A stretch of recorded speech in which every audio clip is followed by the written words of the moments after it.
धम्मचक्र परिवर्तन दिनानिमित्त बौद्ध समाजाच्या भव्य मेळाव्यासाठी उपस्थित असलेले माननीय आमदार संजयजी बनसोडे साहेब, क्रीडा मंत्री महाराष्ट्र राज्य दिलीप भाऊ कांबळे, माजी समाज कल्याण मंत्री,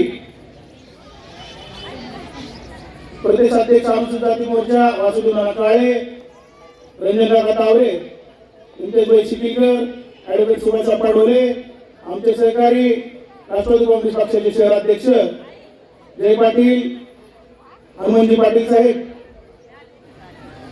श्रीनाना सोनवणे, वासुदेव नाना काळे, आमचे मार्गदर्शक प्रवीणदादा शिंदे, संचालक पीडीसी बँक, या ठिकाणी बरेच मान्यवर उपस्थित आहेत.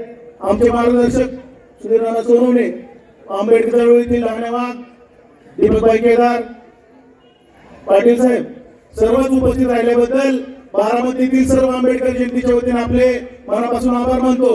1-2 मिनिटात मी आपलं मनोगत संपवणार आहे.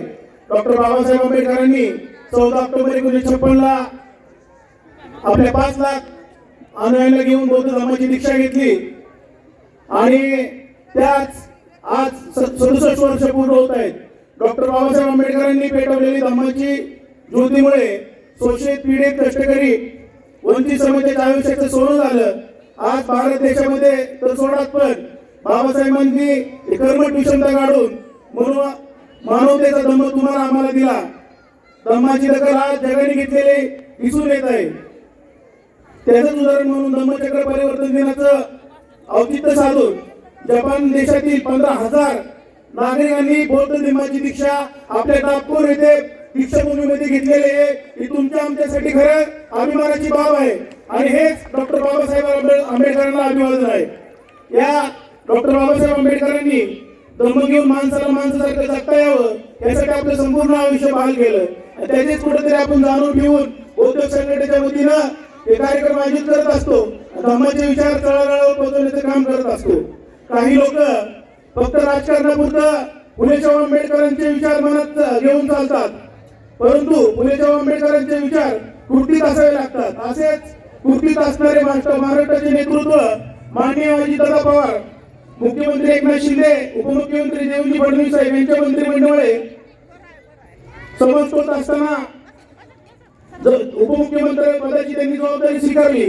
त्यांच्या समावेश बौद्ध समाजाचे, माया समाजाचे, मुस्लिम समाजाचे, आदिवासी समाजाचे, भोजनी समाजाचे सर्वच घटकांना मंत्रिमंडळामध्ये समावेश करून न्याय देण्याचं काम राज्याचे पुरोगामी नेतृत्व माननीय अजितदादा पवार यांनी केले.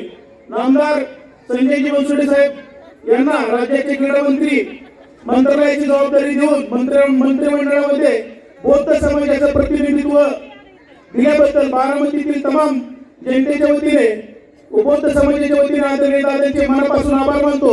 सर्वांना टाळ्याच्या गजरात बनसोडे साहेब, दिलीपजी कांबळे साहेब यांचं स्वागत करावे अशी आपल्या सर्वांना विनंती करतो. आणि जाता जाता आपल्याला मी एकच घोषणा देतो की फक्त आपण सर्वांनी एका घोषणा द्यायची आहे. तथागत गौतम बुद्धांचा, तथागत गौतम बुद्धांचा, डॉक्टर बाबासाहेब आंबेडकरांचा जय भीम. धन्यवाद नवनाथजी. यानंतर माजी समाज कल्याण मंत्री